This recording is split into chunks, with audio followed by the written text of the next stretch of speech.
Anthony Todet was convicted last week in the murders of his wife and 3 children and the family dog. The murders happened sometime in December of 2020. Anthony lived with their decomposing corpses for around 4 weeks before investigators showed up at his house to talk to him about a different matter and discovered this gruesome scene. Anthony has been sentenced to life in prison with no possibility of parole.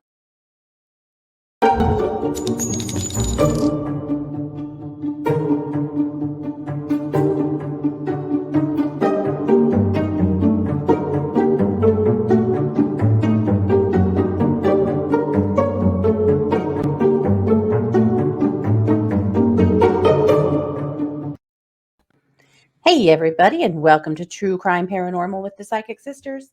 This is Katie Weaver, and I'm here with my sister, co-host, and partner in crime, Christy Brower. Good morning. Good morning. Hey, everybody. It is Monday, and it actually is Monday. It actually is. But we think we've resolved our tech problem that we had plaguing us all week last week. We're hoping, yes. But we're here today, and all is clear, so Fingers we're, crossed. fingers and toes crossed and everything else. Mhm. So, yeah. Well, I hope you guys had a wonderful full moon weekend, Easter weekend, Passover weekend, however it is you celebrate or don't. I hope you had a good weekend. Ham and potatoes weekend, Ham whatever. and potatoes weekend. Yep, that's what it was for us. For sure. Well, other than that, how's it going? You ready to hit this hard? Pretty well. I am. Yes, we've got some interesting stuff to share. I actually have good news to share. All of my Nice. segments today are good news, which I think is, on a true crime show, not that common. That's good because the main event is pretty grueling. So Yeah, I eased it a bit. thanks for being the offsetter. Yes. Sure. All righty. Well, let's hit it. Actually, first, you're going to bring to us a missing person spotlight. Yes.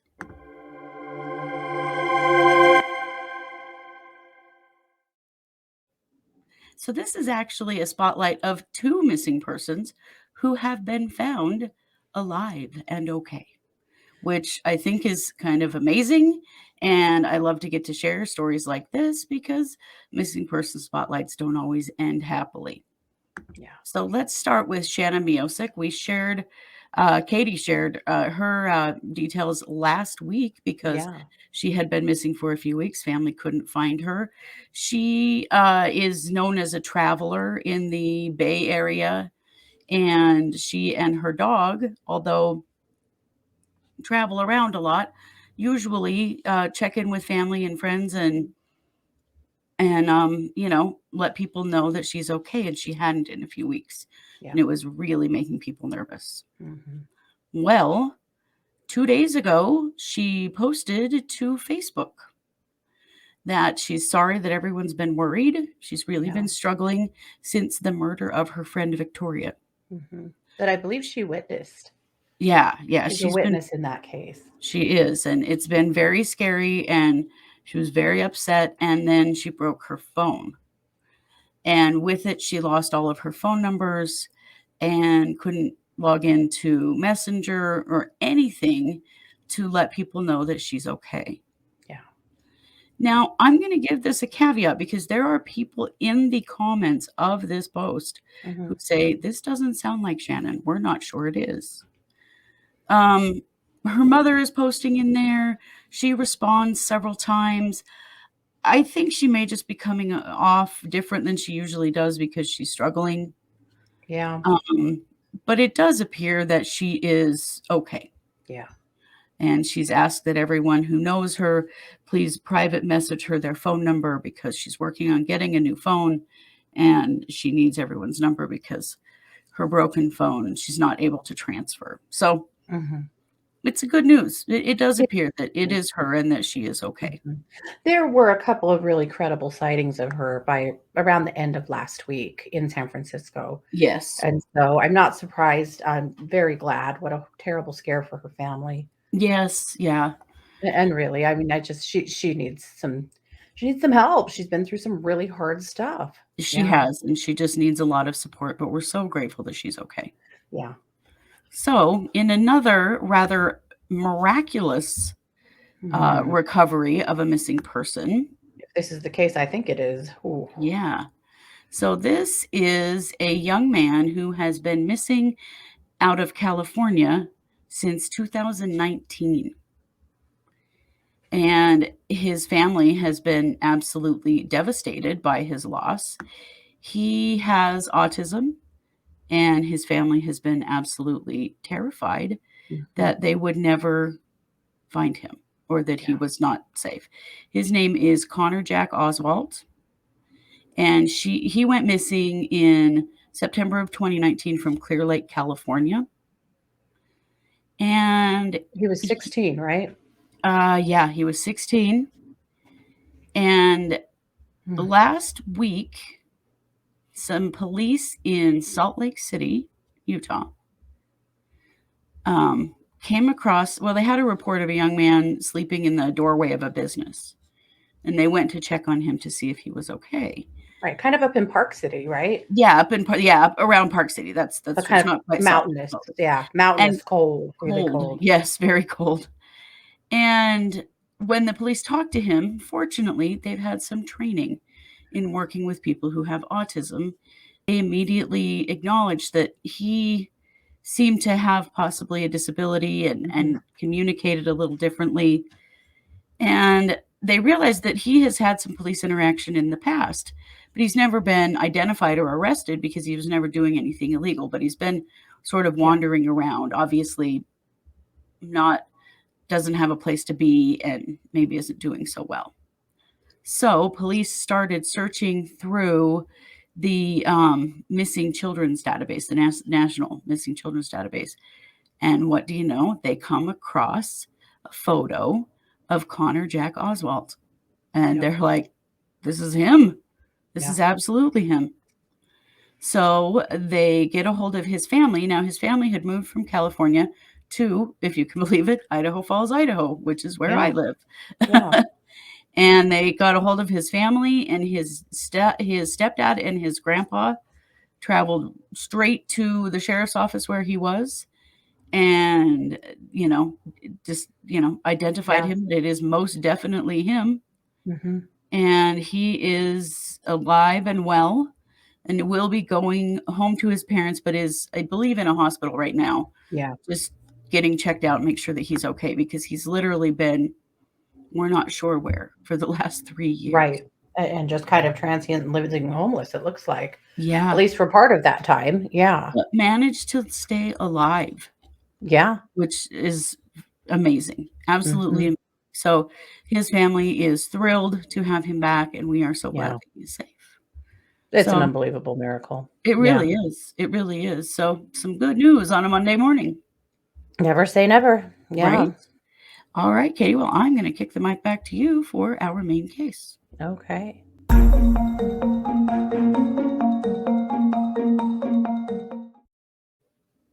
So we're talking about the Anthony Toad case. Now, I will admit I had not heard of this case. It's an interesting thing in the true crime world when Christy and I are both very immersed in true crime all the time.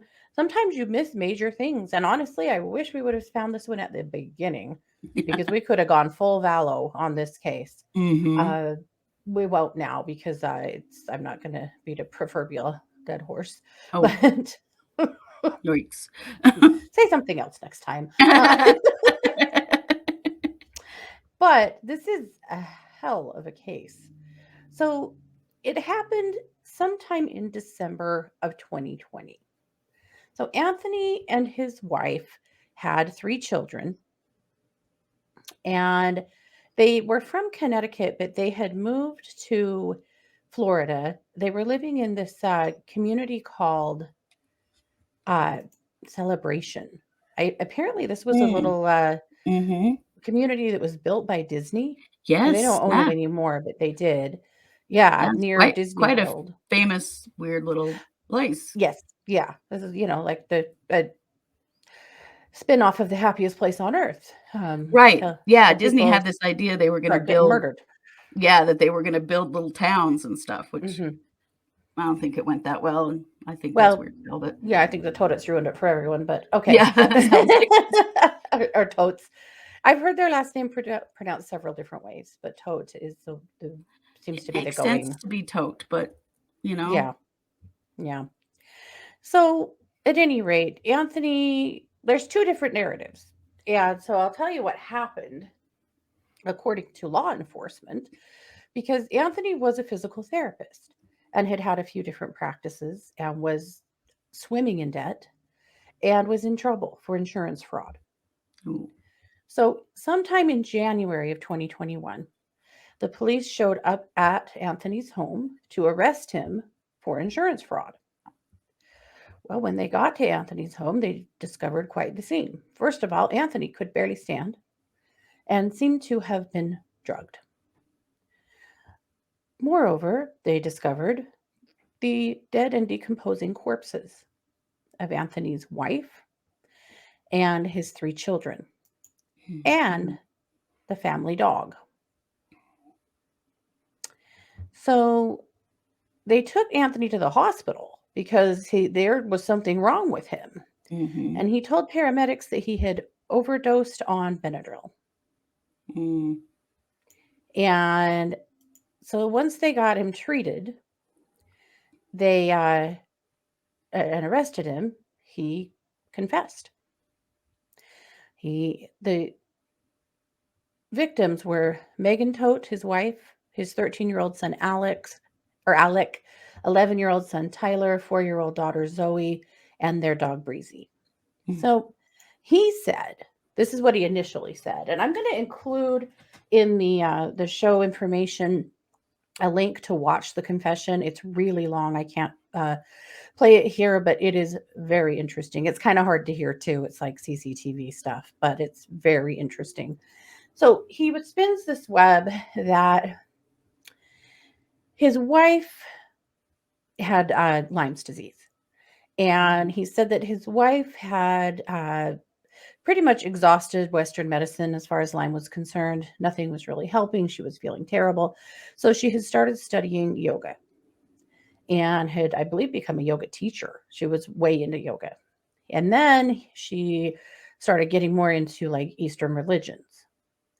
These are his words. This is his story. So don't take, it's the story has changed lots of times, but he says that sometime in April of 2020, she started watching videos on the internet talking about how to achieve true salvation and that there was an apocalypse coming and that the only way for families to be saved from the apocalypse was to achieve salvation together. Any guesses on how you achieve salvation together? Yeah, You drink the Kool-Aid. you drink the Kool-Aid. Yep, you Yikes. have to die together. So they Mm. had this whole plan that she made a pie for dinner that was like a Jello pie that was full of Benadryl, Oh. and that they fed that to the kids. He says that then later on, he came in to the children's bedrooms, and with the daughter, he says he put a pillow over her face and laid on top of her for 15 minutes until she stopped breathing. Oh. With the boys, the story gets a little jumbled, and what the ME says is a little different than what he says, but essentially, he smothered the boys with pillows and then stabbed them both a few times for good measure. Oh my God. And then Megan. Apparently, Megan, according to him, she stabbed herself twice in the abdomen. Uh, her injuries were 8 inches deep. Yeah, she didn't do that to herself. No Yeah. way in hell did she do that to herself. hmm According to toxicology, they all had Benadryl poisoning. So then he wrapped their bodies up in blankets and just lived with them. Christmas came and went. What? Her family says that they talked to her via text the day after Christmas. Mm-hmm. Wonder who that was. Wonder who that was. Wonder. So that But was, how go do ahead. they get salvation if he's still alive? Well, somebody chickened out. Yeah, that's wow. Wow. I think probably what happened is that the Benadryl didn't kill him like he thought it would. He was a big, big guy. So that was the initial testimony. That was the initial report. So, of course, they charge him. And of course, he gets a lawyer and, gets his head on straight, I guess, and pleads not guilty. And by the time they get to court, the whole narrative has changed. His attorneys tried really hard to get that confession thrown out. Apparently, they claim they didn't Mirandize him correctly in the first place, which is actually true. In the first hour, they didn't Mirandize him. They didn't think they were coming into this. So, there Sure. was the tables turned a lot, things got chaotic. They actually took a break, came back, Mirandized him, and kind of started over. So anything that he said before that time, they did throw out, but it wasn't enough to really hurt their case. Mhm. And but after that was relevant. Sure. So then they come to court. And when they go to trial, and there's a lot of, back and forth that's happened between there, but I won't go into all of that. But when they finally get to trial, of course, the narrative has changed completely. That he had no idea that she was going to do these things. He had no idea that his wife was going to murder the children, right? He says he wasn't home. He told a few different stories. One is that he was out jogging. Another was that he had gone to a previous place of residence to pick up some stuff. The story changes a lot, but at any rate, now he claims he wasn't home, and that when he got home, he didn't eat the pie from dinner the night before because he was diagnosed with type 2 diabetes and was trying to lose weight. So he hadn't eaten the pie, according to him. And he had no idea that it was full of Benadryl. It was just like a jello pie or a pudding pie that was purple. He didn't know. We had no idea. So he comes home from jogging and or picking up stuff or whatever. And the kids are dead. And he's running from bedroom to bedroom finding dead children, and his wife is chasing him around trying to explain to him why and tell him what they're doing and what they have to do, and he's begging her to get help, and I'll take full responsibility for this, babe, you just get to the hospital and get help. That's what he told the court. Uh-huh. Oh my God. And bear This in guy mind must they be on also a killed the vomit. family dog, but yeah. Right. Yeah. So that's the story. He says that because of Lyme disease. He blames all of this on Lyme disease and pain, which is pretty wild coming from a physical therapist. But Yeah. that she just got basically crazier and crazier as her pain got worse and worse. And he was doing PT on her twice a day, trying to keep her pain at bay, and nothing was helping. And anyway, That is so so ridiculous. yeah. Because So then she's he dead. claims that Like, she stabbed herself in the guts twice and he had to watch her die. Now, he also, of course, you guys, gosh, his cell phone was dead. This was early in the morning. So, what do you do with your cell phone at night? you charge it. You charge it. No, his phone was dead. And don't worry, she had already hidden all of the other phones in the house. I So, was gonna say, there how was many phones did they have, and where were the chargers? no possible way to, use a phone. Also, apparently, Anthony's legs didn't work because he could have run to neighbors on either side of them across the street, up and down the road, and called for help. Right? He could have done any of those things, but he Any of didn't. those. He didn't. He just kept living in the house with their dead bodies. One of the reports says that he drugged them all into the master bedroom and that Mm, he was also sleeping in there. I didn't hear that in court documents. I read that, so I'm just going to say that. I don't know that for certain. However, mhm. I have not been able to go through all of the court stuff because it is, dare I say, voluminous. Yeah. Uh, Browsing Facebook on this case, finding a couple of really interesting posts from family members and also from a former neighbor, a Oh, lady wow. who lived across the street who all of her kids were friends with their kids. Oh, and what a horrifying thing this has been for their family, and that they yeah. eventually had to move Oh, I bet. partly because of the press descending on every part of their neighborhood, knocking on their door, partly because their kids couldn't bear the trauma of seeing that house every day. No, I'll bet not. So they Oh, moved, they rented a house elsewhere for a while and then eventually just sold that house and moved completely because it's just absolutely destroyed their kids. hmm, Horrible. that is horrifying. Yeah. So, but I do have a couple of clips that I want to share because I think it's interesting to see the completion of the court process. We see a lot of what happens in the beginning and we hear about the testimony or sometimes the what happens in the end, but we don't often get to see exactly what happens. So the first clip I'm going to share is a clip of the the sentence, or I'm sorry, of the verdict. And you really see the back of his head and his attorney's heads. But just watch his body language. I think it's pretty interesting to see the way he acts. The arrogance that starts coming out in him is pretty astonishing. He would have to have an extreme amount of arrogance to have done this Hmm. and, you know, then lived with their bodies and ugh, God. Yeah. So my screen is totally frozen. Can you see me? Yeah, I can see you. Ugh, I can hear you. trying to share screen and I can't. Uh-oh. Okay, hold on. I'm going to try and leave the studio and come back. Okay. Alrighty. So the first thing we're going to share is the reading of the verdict. So yeah, pay attention to his body language. It's pretty interesting. The shot really is the back of his head and his attorneys on either side of him. So we'll take a look at that first.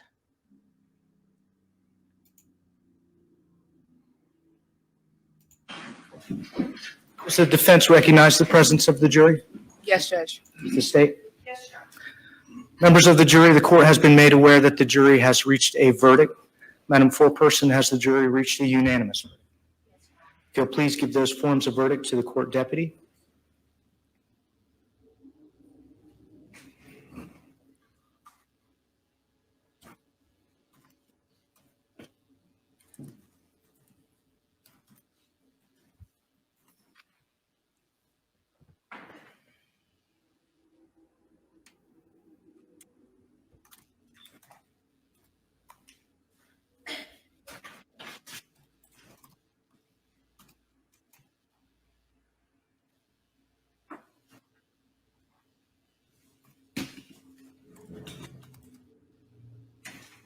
The defendant will please rise. Madam Clerk, if you would please publish the verdict. In the Circuit Court of the Ninth Judicial Circuit in and for Osceola County, Florida, case number 2020 CF 149, State of Florida versus Anthony John Tote. Verdict as to count 1. We, the jury, find the defendant guilty of first-degree murder as charged in the indictment. Verdict as to count 2. We, the jury, find the defendant guilty of first-degree murder as charged in the indictment. Verdict as to count 3. We, the jury, find the defendant guilty of first-degree murder as charged in the indictment. Verdict as to count 4. We, the jury, find the defendant guilty of first-degree murder as charged in the indictment. Verdict as to count 5. We, the jury, find the defendant guilty of cruelty to animals. So say we all, dated at Kissimmee, Osceola, Florida, Osceola County, Florida, on the 14th of April, 2020. You may be seated. Does either side wish for the jury to be polled? Okay, so there you go. They do, of course, poll the jury, and the whole time, with every juror that says guilty, he's shaking his head. The jury was only out for about, I believe, 6 hours, and there was a report at wow. one point that they were deadlocked, and yet they came back with a unanimous verdict. So I don't know about that report, but at any Mhm. rate, Wow. that's what happened. So they found him guilty of first-degree murder on all 4 charges, and also animal cruelty for killing Yeah. the dog. Well, and that's when he started shaking his head. I was Yeah. like, really? Yeah. Come on, man. But he did really, Um, his shoulders really did drop when mhm. the first Yeah. guilty verdict was read. In his testimony, and again, it was so long. You guys really should go back and find it and watch it if you're interested, but it's long. It's hours long. In his testimony, the level of arrogance is just pretty astonishing. Mm. The level of self-assuredness that I'll just come in here and tell you how it is and you'll just believe me. Well, The way he treats the female prosecuting attorney, ooh, wow. Very arrogant and rude, and frequently is popping off at her. She asks him questions, he doesn't answer them, or he answers, goes a different direction, and she tells him no, that was just a yes or no question, and he gets really shitty. Yeah, it's something. It is something.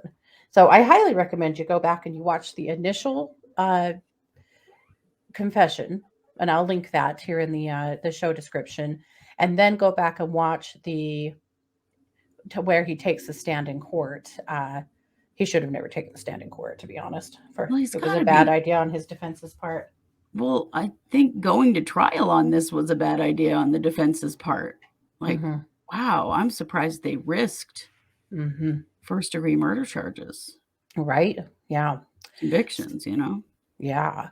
So I want to share the sentencing. It's really quick, and I think part of it's cut off, but I really love to hear what the judge had to say on this. Mhm. So I'm going to share that screen here quickly.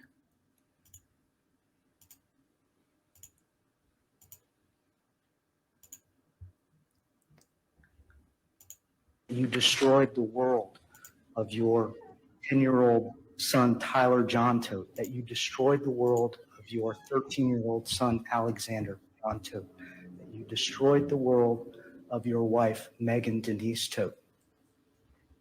The jury has unanimously determined that you murdered each of them with premeditation based on the evidence presented in this room.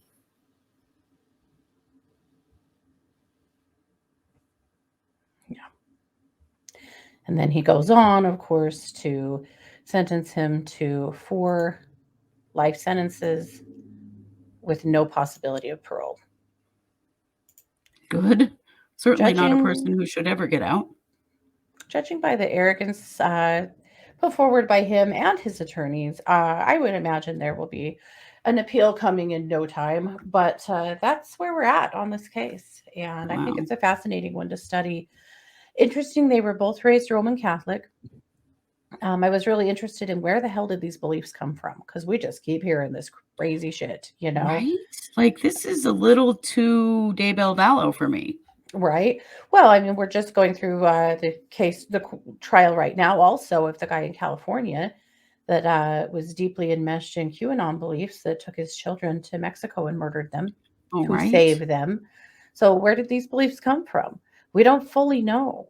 I've done quite a bit of research trying to figure it out. We don't fully know. Of course, he's blaming it on, Hinduism, which, yeah, No. that's not. But it is a common belief among sort of fringe Mhm. extremists in lots of belief systems It is. It that, is. the way to salvation or to save your children is to die, that kind of thing. Hmm. There's also, this seems more to me like a family annihilator, Yeah. that he couldn't deal with the shame of Hmm. going bankrupt, that he would rather his family die Mhm. than them know that he was unsuccessful, Well, and those he was kinds of going to things. jail either way, you Yeah. know? He Yeah, had because big of the, charges coming up against him and insurance fraud, he was losing his businesses, yeah. yeah.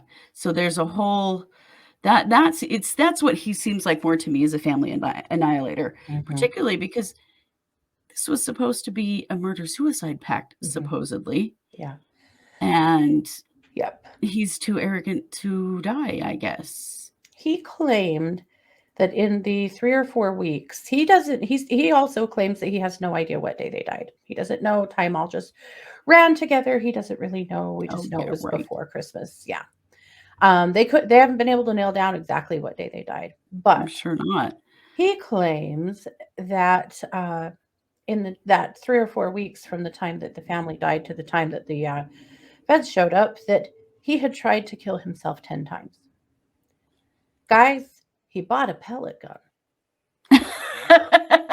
What? This was his big plan, besides obviously not taking enough Benadryl? Mm-hmm. He tried Benadryl over and over again. It didn't work. He says he ate an entire bottle of metformin, which RIP your intestines. Oh my Yeah. God. Oof, and like kidney damage and stuff, I'm sure. He If he did that. supposedly initial he was supposed to kill himself with the knife, but he just couldn't quite do it. He just couldn't do it. So he tried he says he tried to hang himself 3 times, but he was unsuccessful. Yeah, okay, sure. Yeah.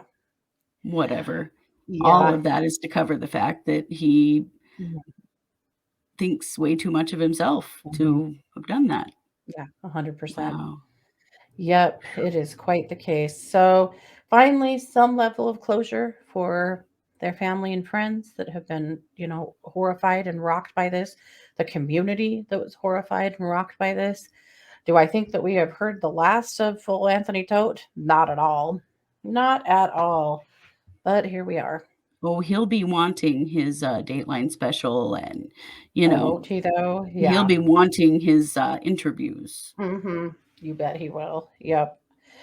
So there you go. So Christy, I am going to kick the mic back over to you for a DNA for the win case. Yes.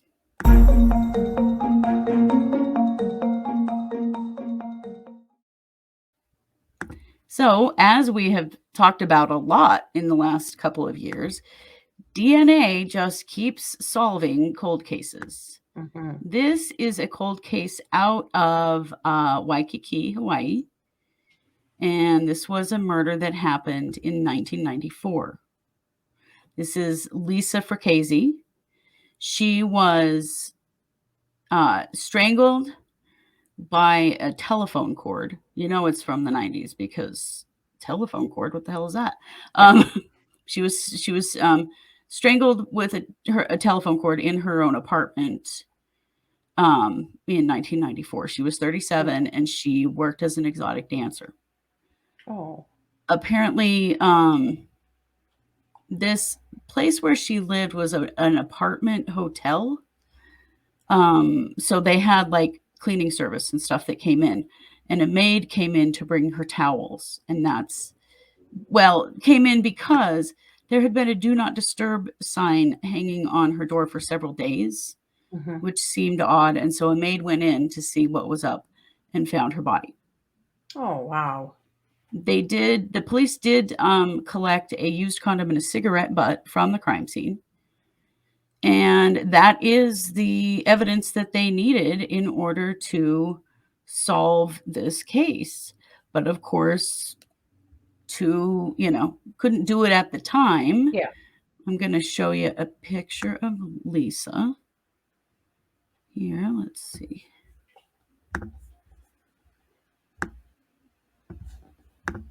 This is Lisa. There aren't any. I couldn't find any super good pictures of her. But this is Lisa.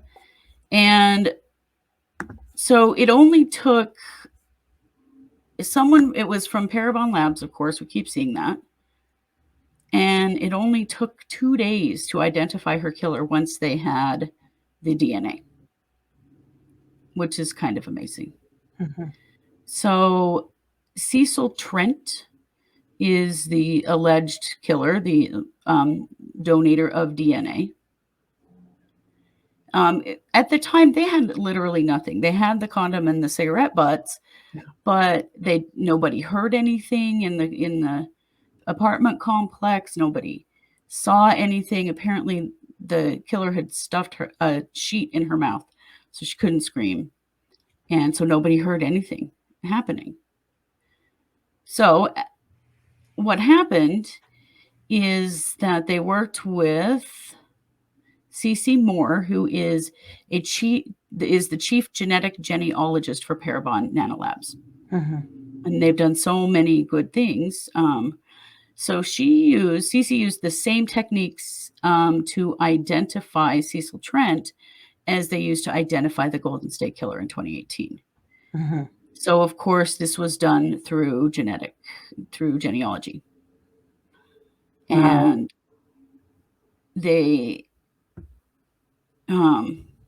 actually were able to match a fingerprint. They had a fingerprint too Mhm. that was on the telephone at the crime scene. Well, that's also Trent's. Wow. So they got a new sample from his close relatives because sadly Cecil Trent died in 2013. Damn it. So no direct justice for him, but at least her family has some closure, Yeah. and we do know he's off the street. But Motive? they don't know. They really don't have one. I haven't seen anything yet that has connected him to her directly. They're not 100% sure, but because she was an exotic dancer, of course, the first place they're looking is Sure. if he was somebody who knew her through that. Yeah.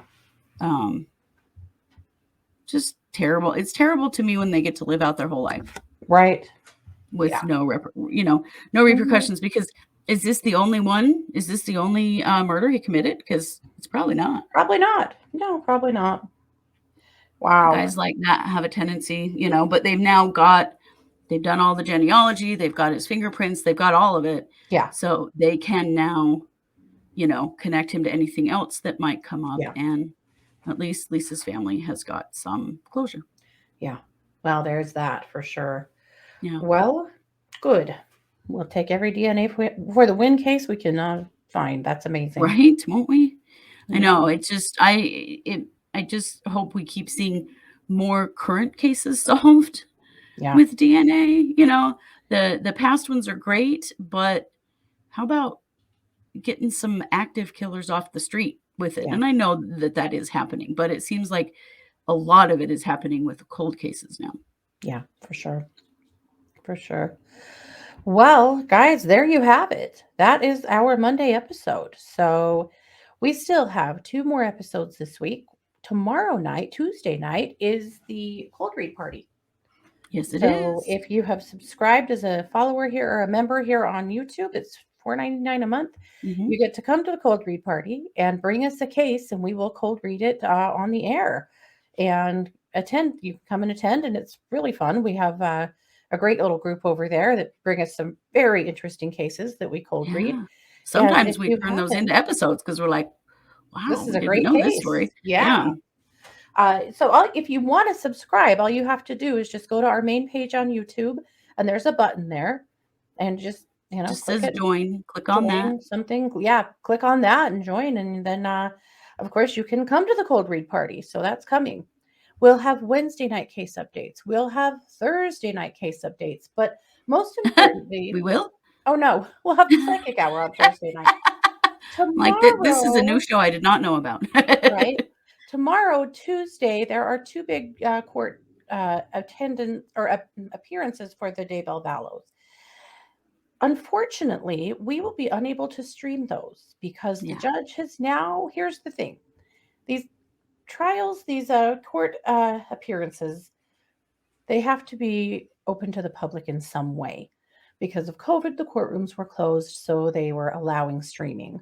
They are no longer allowing streaming, which sucks for us. However, East Idaho News will be there, and they will be able to upload stuff after the fact. They just can't stream it. We will probably just do the same.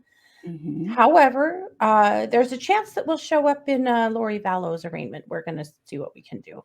We're not going to worry about going to Chad Daybell because honestly, this is just more of them fighting out whether they're going to move the case or not, or move the trial or not, and back to Fremont. And we'll hear the ruling and we'll share the video of it later. But we'd kind of like to be there for Lori's stuff. So we'll see. It's a first come, first serve. If you can get into the courtroom, you do. And if you don't, you don't. So we don't know. But we'll let you know tomorrow exactly what that's going to look like because we don't know yet. It's going to get interesting around here.